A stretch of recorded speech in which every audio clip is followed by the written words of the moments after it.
Farmer accidentally digs up an ancient artifact with a history that leaves archaeologists baffled.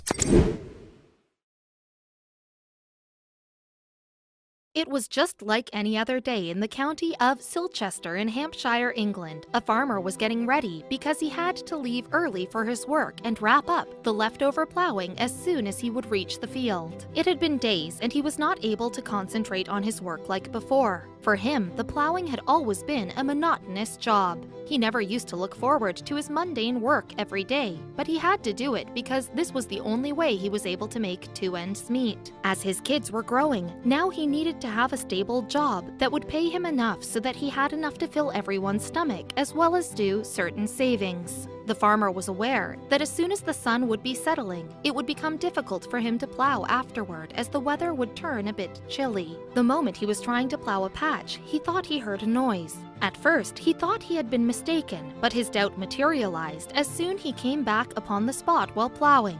When he tried to plow that patch again, he heard the noise again, and for him, it was difficult to avoid the noise. So he tried to dig the place so he could find what was making it difficult to plow that area. So he started to dig that particular patch to find out what was creating the hurdle. Fortunately, he succeeded to excavate the object from the sand. The object that he found accidentally seemed to be a ring, but it didn't look like an ordinary one though, because unlike an ordinary ring, it had 10 facets. It was exceptionally larger in size, about an inch in diameter, and weighed approximately 4 ounces or 12 grams, which were quite unusual for a normal ring. The appearance of the ring suggested that it was a signet ring, or was probably used to make a seal. There were certain letters engraved on it, which were in Old Latin and had certain mistakes moreover. The language was ancient to be known by an expert, let alone a farmer. He tried to flip it several times to trace the owner, but didn't succeed.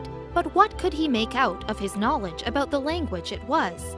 Senecane vivas in de, boldly engraved on the ring, which he could vaguely decipher as live in God. Decades after the incident, the farmer once was in urgent need for money, so he remembered the ring that he once found in his field, and now was searching for a suitable buyer who would give him his fair price for the ring. He then came across a buyer who changed his life by giving him an insane amount. The buyers were the famous Chute family and the owners of the Vine, the estate which was built in the 16th century outside of the Sherborne St. John near Basingstoke, in Hampshire, England. They had a special interest in the intricate objects, and when they heard about the ring, they offered him a handsome amount in return. Even for years, the ring remained a forgotten history by family, and they had just put it out as a showpiece for several years in their library. It was the year 1888 when Challoner Chute, the descendant of the house, had noticed the ring and published about it in the paper. Despite the inscribed letters, it ignited the least interest among the archaeologists.